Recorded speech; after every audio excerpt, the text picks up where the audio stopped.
Hi guys, my name is Ana Sofia. I'm of group 109. I'm going to talk about chapter 3 about biosphere. The first thing we have to know, what is biosphere? The biosphere is all life we have on Earth.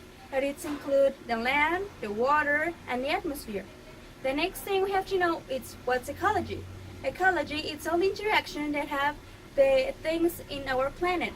Okay, now we know what's biosphere and what's ecology. We have to know what is economics. Economics is very related to ecology because it is related to the humankind and to the use of money and the use of trade. Now we have levels of organization.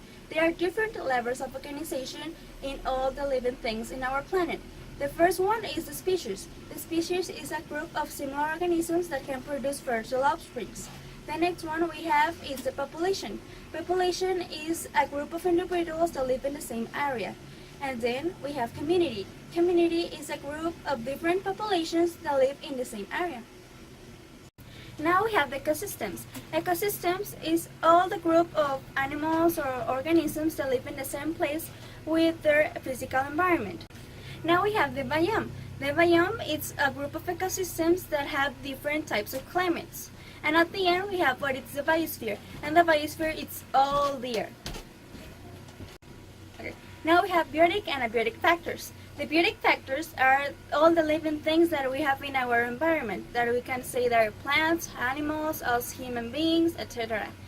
And we have the abiotic factors. There are the ones that they are not alive, that we can say there are the soil, the water, the air, etc.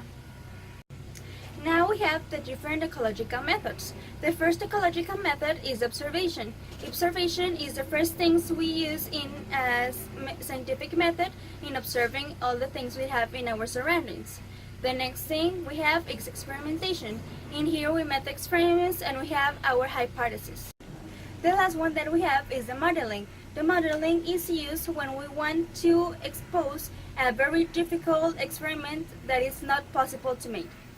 And now we have the primary producers. Primary producers, as we know, are plants, and they are autotrophs. This means that they can make their own food using solar and chemical energy.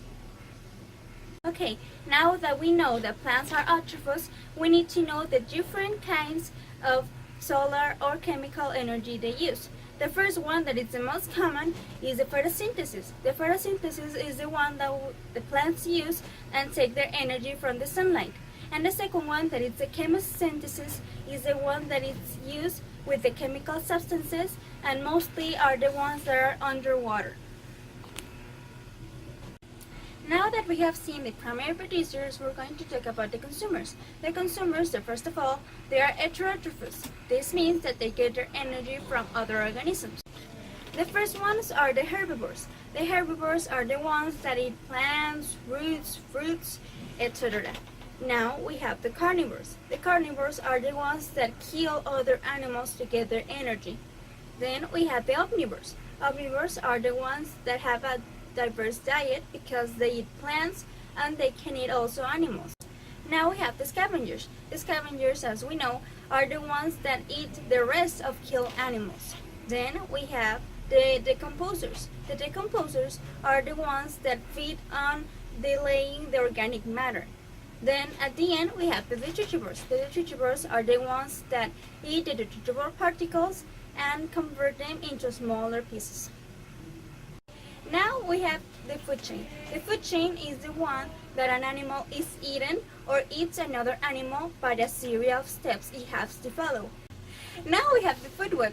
The food web is different from the food chain because in the food web the animals can change from the steps they are supposed to follow, and they can eat different kinds of animals, not a specific one.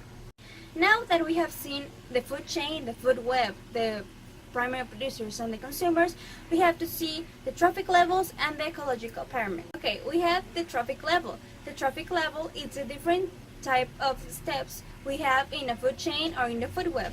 This depends on the different kind of animal it is. For example, we have the primary producers, or are the plants, we have the consumers, we have the herbivores, the carnivores, etc. And it depends on the kind of animal it is.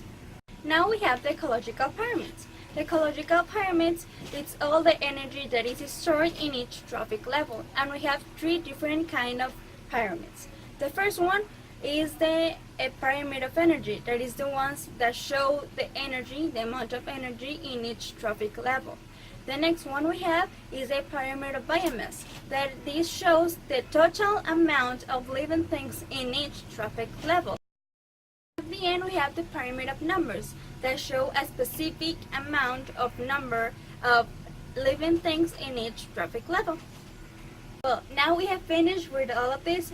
I hope you have enjoyed, and thank you very much for your attention.